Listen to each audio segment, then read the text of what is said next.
I just speak. Whatever comes out. Yeah. You have to not be subconscious. That's the thing. I'm not. Yeah. I'm not. So that's how I learned the Yiddish. I just talking. Good morning. We're learning at Schus Report Shlema Filanach by Sarah. We're on the Mishnah on top of Tzafim Samach Gimel Amar Aleph. Hayma Re'alei b'machvas layavi b'marcheshes. Someone says, I'm going to bring a machvas. What you're going to see is there's going to be two pshatim, but let's say generally, we usually teach is a thinner pan. You can't bring it in a mincha that's baked in a thicker pan. A marcheshes layavi b'machvas. If he said marcheshes, you can't bring a machvas. Ma ben machvas la marcheshes. So what is the difference between them? Marcheshes yesh lo kisui. A marcheshes has a cover, which also, still comes to the same thing. If you bake something covered, it will be softer because the liquid won't go out of it. Machvas ein lo kisi, and a machvas does not have a cover, so it gets harder. That's Rabbi Yisrael Gli's pshat. Hanina ben Gamliel, marcheshes amuko maser rechushin. He says that marcheshes is deeper, and therefore what you make in it is more quivering, more sponge-like, softer. Machvas, it moves. Machvas tzofa. Machvas is thinner. Maser cushion. What you're baking it is going to be harder.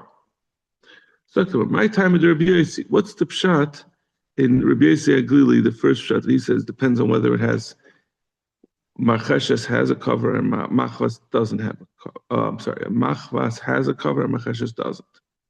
Marcheshes yesh l'kisi, machvas en l'kisi. Yeah, machvas doesn't have a cover, and the marcheshes does. If you'll say it's called the marcheshes because the Torah describes rechushe alev, that the heart is covered. It's the heart is hidden. The heart is hidden when it says a good thing. And machvas is called that because it refers to, it's a reference to the moving of the lips, kedamri, or the uncovering of the lips, kedamri and she. Minvach nevuchi, his lips are moving, so it's not covered. Ema ipcha, I could say the other way around. Machvas yasya amachvui alev. Maybe it's called machvas. Machvas is the one that's covered. Because it's talking about machvuya alev, the covering of the heart. Why are you hiding that you're running away? Why are you secretly running away? So you see that what the person's intentions are called, the hidden intentions are called machvas. Using a machvas.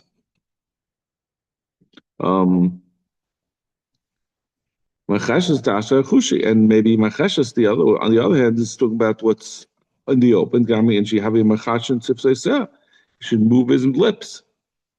El Gemara Gamirilo says it's a halacha l'maishem misinai that machvas is ein lo kisui, and that doesn't have a cover, and marcheshes has a cover.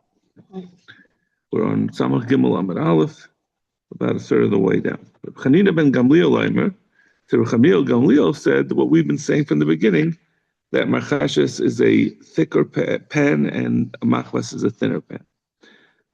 So marcheshes amuka d'chsev v'chol nasa b'marcheshes machvas tzafa d'chsev v'al machvas. It says what's v'chol nasa b'marcheshes, what's inside the marcheshes, which by saying it's being baked inside of the kli. It's a thicker kli, a higher kli.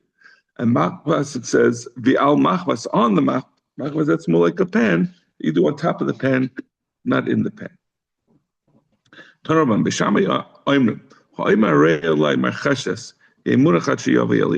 If someone says, it should be on me to bring a marcheshes, I'm taking upon myself a marcheshes, you're stuck. You're not going to know what to do with it. Because you have a suffix. If when we call it a macheshes or a machvas, is that a reference to the kli? That the kli is called a machvas or the kli is called a macheshes? If that's the case, when he says Harei alei machvas alei machashes, you can assume he's offering to bring a kli. He's dedicating a kli to the Beis Hamikdash. He wants to bring the kli and give the kli, not bring the mincha that's made in that kli. He means to actually bring the kli. Or is a machvas called, when he says a machvas, he's talking about what's made in a machvas. So when he says I'm bringing a machvas, or he says I'm bringing a machashes, he means a minchas machvas or a minchas machashes. So therefore it's a suffix. The Shammai says you have to yemunach hachiyav elio. Basil imrim kliha evamikdash umachashes shema. Basil says it's not really a question. It was a kli in the Beis Hamikdash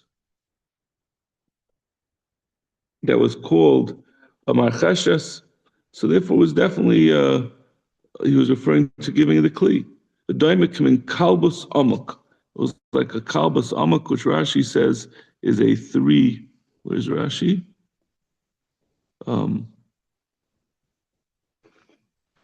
Where's the kalbus amok? Kalbus Rashi glun shein kli asi kein machvas shalanu. It's like our pens. V'hadoifim be'emtzayis klapi panim kazeh, and it has a wall in the middle. You see, it looks like a U-shaped thing. Mitsuya toicha gumes, and there's a bunch of holes in it. The dough goes into the holes. It's going to be like the tabuche habartim, these kind of little apples. It makes little rolls. That's the Gemara. Back to the Gemara, because it makes little round dough balls, or little down rolls, and b'machashes. That was a machashes. I'm sorry. And it also makes like these acorns of the green acorns that grow into round fruit. And also it says whatever is made in the machashes, what's made on the machas, alma al shoma kelim nikru. So you see, it's called by the kelim. It's not called by the names. When you're not talking about the mincha, not going based on the maseim. So when someone says, I'm giving a machashes, he's giving the kli, doesn't mean he's bringing the mincha.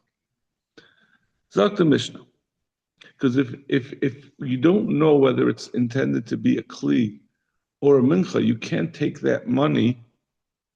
I mean, when he says harei alai, I don't know why you couldn't just give the kli, and why can't you give both? What have you lost? You say if it was intended as a machvas, then it should. If it's intended as a kli, then this should be the kli. If it was intended as the mincha, this should be the mincha. I'm not sure why you can't do that. What makes a difference? So if someone says al, that's the difference. No, the al. If someone says harei alai minchas machvas, then you certainly bring a carbon. The problem is if a person says machvas, what is his intention? Right? Is his intention to bring the carbon, the minchas machvas, or his intention to actually donate a kli? So we say yehimunach hachiyav elio. I'm questioning why is it yehimunach? Why don't you just bring both of them with the tanai? If it was intended, we've seen those options. Right, we've seen it all the time. So I'm not sure why it's not a. It's not a good. Let's see. Taisus. I didn't see the Taisus. This says Afkalu Yalshin Klayim Nikra. Machza Machashev Machashes Boy Lisuya Benafik Oyal Shem Asayim Al Shem Rechisha. Bekimla Yadin and Lahai Niskaven Erchushi Halev Erchisha Susaim Imunachachiyavelo Kach Pirish Bakuntras. That's what Rashi says. He says a different pshat. He doesn't know whether it means the two pshatim that we said before, whether it's the pshat rechisha is a machashes or a the erchushe halev, which means that it's covered, or rechisha sayim if it means that it's open. Okay, that's a whole different thing. So the Mishnah. Harei alai betana. If someone says, I'm bringing a mincha that's going to be baked in the tana, And this is lav dafka, as we're going to see in the Gemara. It doesn't mean just because he said arei batana, because if someone says I'm bringing a baked mincha, it doesn't have to be that he said batana. Lo yavi ma'afe kupach. A tanner is like a triangular oven with a hole on the top. If we all know, we went to Olympia, Peter. You all seen it the way they make. They slap the lafa on the side of the ovens. That's what they had like a big oven and they'd slap it on the sides. Sometimes they'd put a pot on the top, but the bread was made on the sides, and that was the classic tanner. Kupach.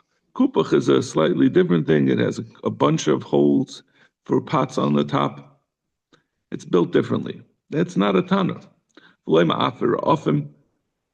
Rashi teaches often as tiles, which means they make a tiled hole in the ground and fill it with coals and use the tiled sides of the hole to bake.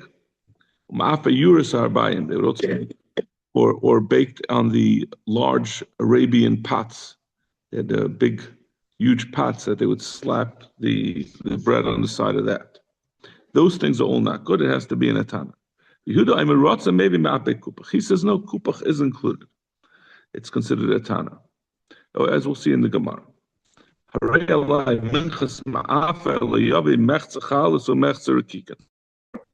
The Tanakama says, if someone says, I'm bringing a baked mincha, he can't split it between chalas and rikikin. Chalas are thicker chalas that rise more, and rikikin are thinner. Both of them are not chametz because you keep working them, but the chalas you allow to get bigger.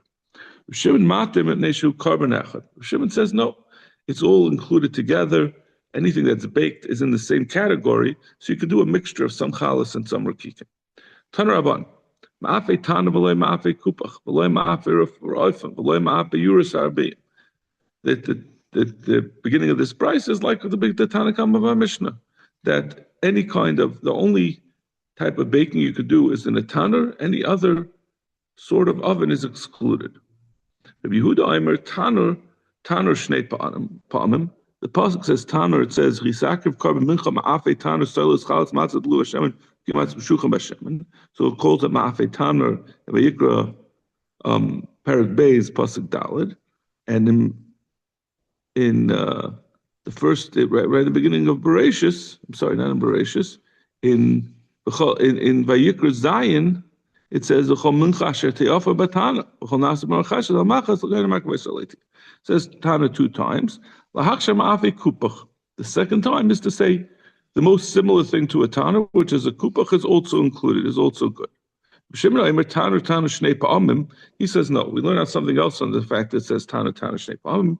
Shimon would say, Yehuda was the man who said that the ma'afe kupach is good, but Rav Shimon disagrees. He said kupach is no good because he uses the tanner to tell you something else. One is to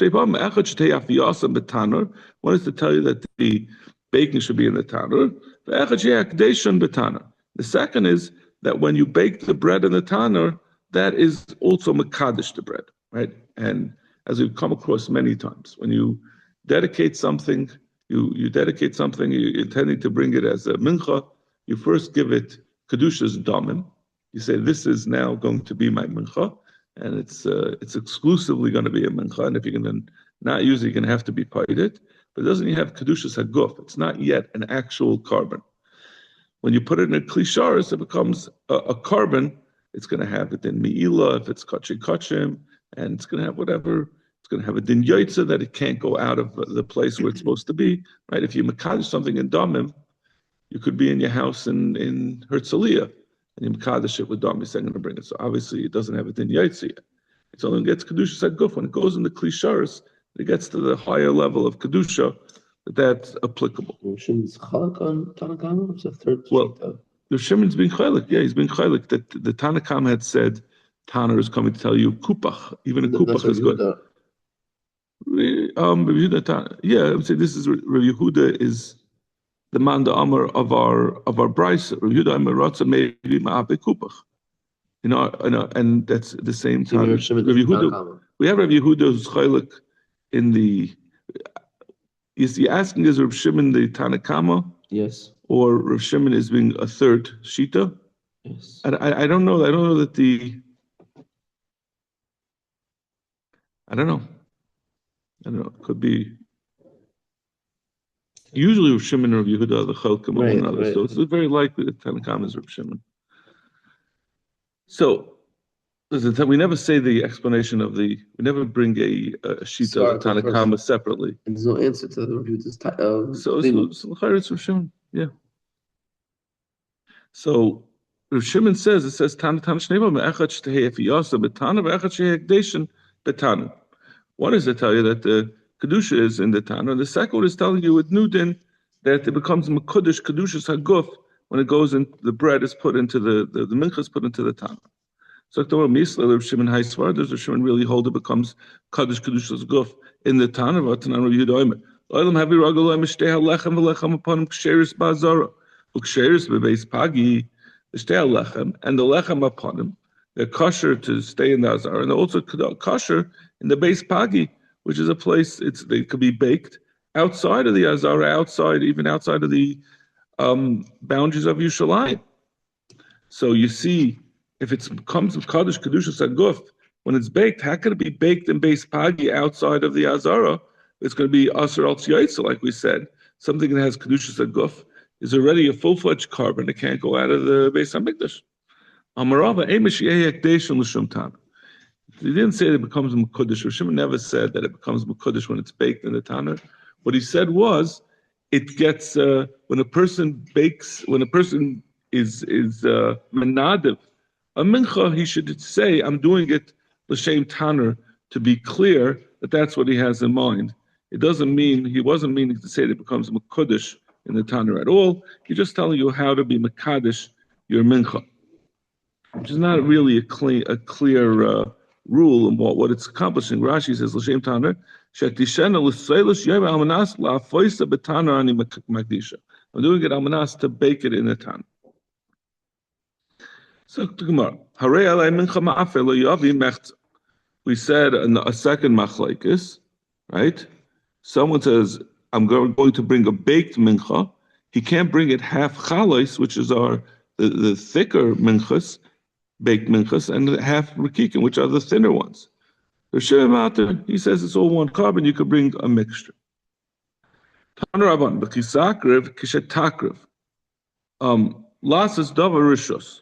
The pasuk says, "B'chisakrav carbon mincha ma'afei tanu solis chalas matz blue shem rekika matz pshuchem b'shemen." When it's talking about when someone's coming to give a nedava, something not something that he's forced to give, not a chayva, not a minchas chayta or minchas chayta, but a minchas nedava.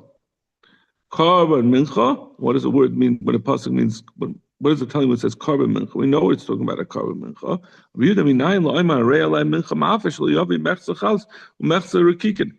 The Yehuda says we learn out from this din that he said in our Mishnah that if a person said, "I'm bringing a baked mincha," he can't bring a mixture of chalas and rikikin. Carbon mincha, carbon echad amartilach v'loy shnayim b'shloisha karbanos. That's why we say the words carbon mincha to tell you a single carbon and not a mixture of 2 or 3 karbanos. I don't know what the 3 karbanos would be. I guess obviously you can't bring a machashes or a machvas. Those are not baked. Those are made in a kli. I guess for some reason he wants to exclude that possibility as well. Amalei Reb Shimon disagrees. B'chinema carbon shnei pamim. L'nema el carbon echad. B'nema boy chalas or kikin. The pasuk says, "V'chisakrav carbon mincha me'afei tanur soilas chalas matzas beluba shever kikim matzim shucham hashemen." The Torah says when you're bringing a baked matz, a baked mincha, and includes in that carbon echad, it describes both matzos that are chalas and matzos that are kikin. That's mashma that they both consider the carbon mincha the same thing. So what does that tell you? Maybe if he wants to bring chalis, he could bring those. Rikikin maybe if he wants to bring flat mat mincha, he could bring that. Machza chalis or machza rikikin maybe. And if he wants to bring a mixture, he could do that as well because they're all included in the same carbon mincha. Or bailan, what does he do? he mixes them with the oil, the kaimetz and mishneim. He takes a kmitza from the mixture of the two of them. They would crumble these matzahs and chalas into little pieces, into crumbs, and that's what he would take the kmitza. Obviously, you can't do a kmitza from a whole matzah, from a solid object, so he'd crumble it together, mix it with the oil, and then that's when he would do kmitza. And even if when he did the kmitza, it all came into his hands just from the matzah, so just from the chalas, it's still good because it's considered a mixture, and it doesn't make a difference what the kmitza was made up of. It's not two separate karbanos. Rabbi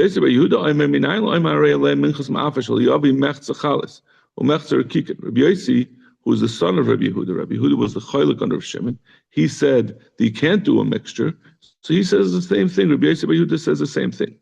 How do you know that someone who says that I'm bringing a mincha ma'afe, a baked mincha, shall yavi mechza chalas and mechza rekikin, that you can't do half and half?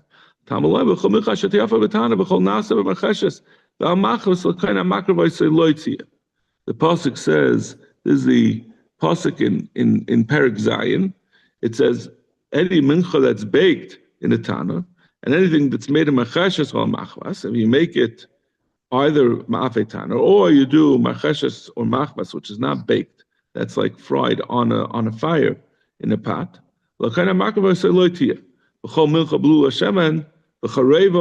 A mincha that's mixed in shemen, or one that's dry without oil.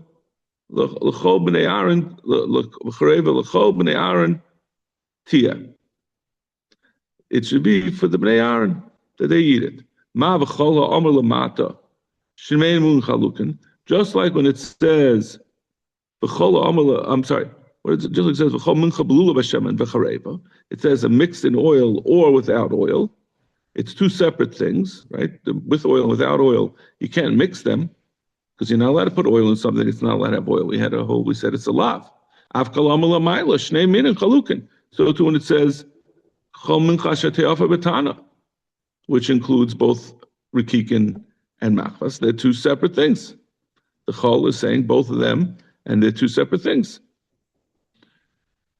Yehuda has a good taina from his analysis of this pasuk. It seems to indicate that when we discuss a ma'afe tanur, the chalis and the rikikin are two separate things. He says, you said it, we're actually going back on his first taina. It says, Rabbi Yehuda, it says carbon echad, and it refers to both I'm sorry. We're talking about the taina Rabbi Yehuda that Rabbi Shimon had on Rabbi Yehuda. Rabbi Shimon had said, it says carbon, and then it describes chalis and rikikin. So he said that carbon refers to both of them. So what is Rabbi Yehuda? Rabbi Yehuda Shabbat come Rabbi Shimon. What is Rabbi Yehuda going to do with Rabbi Shimon's taina that said one carbon in describing both rikikin and matzah, which seems to indicate that they could both be combined. Amalach kivin d'chsev b'shem b'shemen, since it says b'shemen separately for the rikikin and b'shemen separately for the chalis, command d'chsev carbon kamadami. That's separating them into two separate things and telling you that they are separate. Rav Shimon iloy ksev b'shemen shemen havamina dafka mechza chalos and mechza rikikin. If it wouldn't have said, since it said carbon, that says it's all one, I would have said b'shemen, if it didn't say b'shemen to separate them, I would say you have to do a combination of the two. Since the Torah said a carbon of chalas and rikikin. I would think you can't. Kamash malon. That's why the Torah said shem and shem. What's the difference? Why do we say Rabbi Yossi by Yehuda? He's saying the same thing as his father, as Yehuda, Rabbi Yehuda. So why don't we just quote Rabbi Yehuda? So they came from different reasons. Rabbi Yehuda had said it says carbon, it says shemen, so that's why we know that they're separate. You can't bring them together. But if you did bring them together, Rabbi Yehuda would hold that if you did it, with the Evid, it's good. But according to the Shita of Rabbi Yossi by Yehuda, that we say that it says then there's no way Even if you do it b'di'evet, it's not going to be yotze. Hadron loch kol hamenachos. Let's quickly see the Mishnah. B'shmol Omer haya ba b'Shabbos. Right, the Omer was the Minchas Omer was bought on the second day. We're counting down to Pesach. On the second day of Pesach, that's when we start saying Sfiras Omer. That's when the Korban Omer was bought, and that's when you could start eating the new crops in the field. And it was brought as a mincha. So, and it was brought always on that day, and they'd go and cut the new barley on that day and use it for the minchas Omer. They would do it all in one day. When Shabbos came out on the second day of Yom Tov, or actually then it was Chol Hamoed in Eretz Yisrael, if that day was Shabbos, they would take 3 soin of 3 measures of barley, and they would grind it up and sift it to make barley flour. And if it wasn't Shabbos, they would take 5 soin of barley and sift it. The say, no, it's the same, whether it's Shabbos or Chol Mishalosh. It was always from 3. A second machlekes. Chanina skana kaina ma'im. B'Shabbos haya niksa b'yachid ubemagal echad ubekupa achas. On Shabbos, when they would go to get the barley for the Omer, it would be done by a single individual. He would go and cut the barley, and he would use 1 scythe. He wouldn't use, I guess if it's 1, I don't know how he would use more than 1, if it's only 1 person. Ubekupa achas, in 1 basket. They're really saying 1 person did it. It was 3 different people, b'shalosh kupas, and each one would use a separate basket. You didn't reduce anything. You didn't even use the same basket. B'shalosh magalos, each one would do the cutting of the barley. Echad Shabbos v'echad chayil b'shloisha, b'shalosh kupas, b'shalosh magalos. The Chacham say whether it's Shabbos or whether it's chayil, you use 3, right? So that's the machlekes. Rabbi Chanina Skana Kohanim was machalak. He said Shabbos you do less, and in the first din we said Rabbi Shmuel said you did less on Shabbos and you did more during the week. Sakdamar. Bishlam Rabban Kasavri Isarim Mufcha B'Shloisha Soinasi B'Loisha B'Chav B'Loisha B'Shabbos. According to the Rabbanan, all you need is 3 soin of barley to make a very fine flour. You don't have to refine it more than that, and that's sufficient. So there's no reason to swish it on Shabbos and Chayil. What does it Bishmael? If he says you need 5 in order to make a fine barley, you need to start with more. Nami. Even Shabbos, you have to make it good. If it's not sufficient during the week, it shouldn't be sufficient on Shabbos. And if Shlosh is enough, even the Chayil it's enough.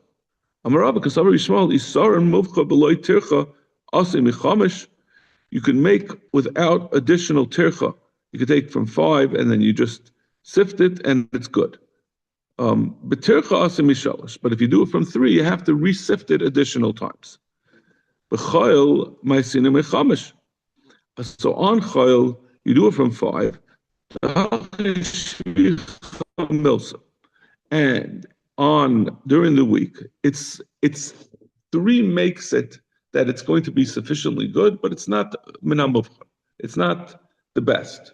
So during the week, there's no chilul Shabbos, so you can make it above and beyond. You can go above and beyond to make it shvicha milsa, to make super fine flour. B'Shabbos mutav sheyir b'malacha achas b'harkada, but by Shabbos we say better to take from 3, even though it's going to require additional sifting. You're going to do 5 soin.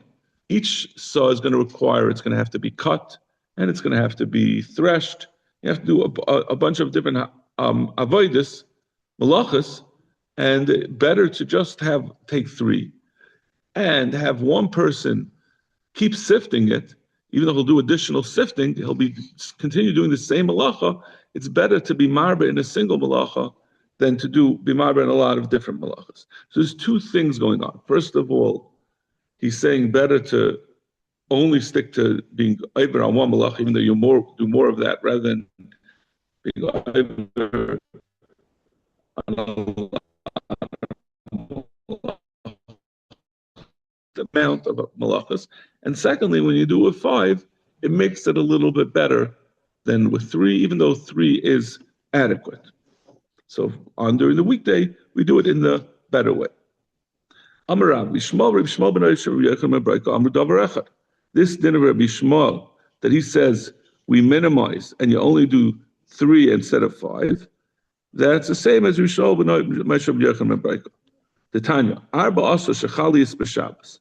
If the 14th day of Nisan, Erev Pesach, comes out on Shabbos, Mafshid es HaPesach Ara Chazah. Divrei Bishmol.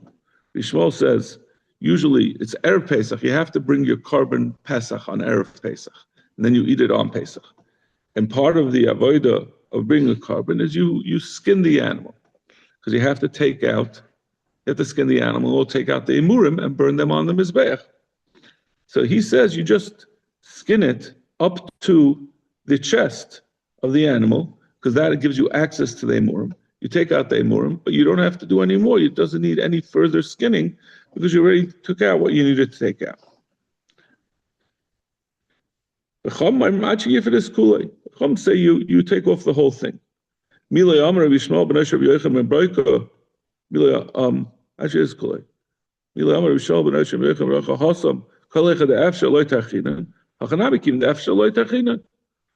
So we see over there that whatever you can minimize until Shabbos, you do. So if it came out on Erev Shabbos, the Korban Pesach you minimize by only skinning up to the point where you could take out the Murim, you don't do anymore. So to over here, we say you only do the Omer from 3 sign, because that's the minimum that will accomplish your goal. Maybe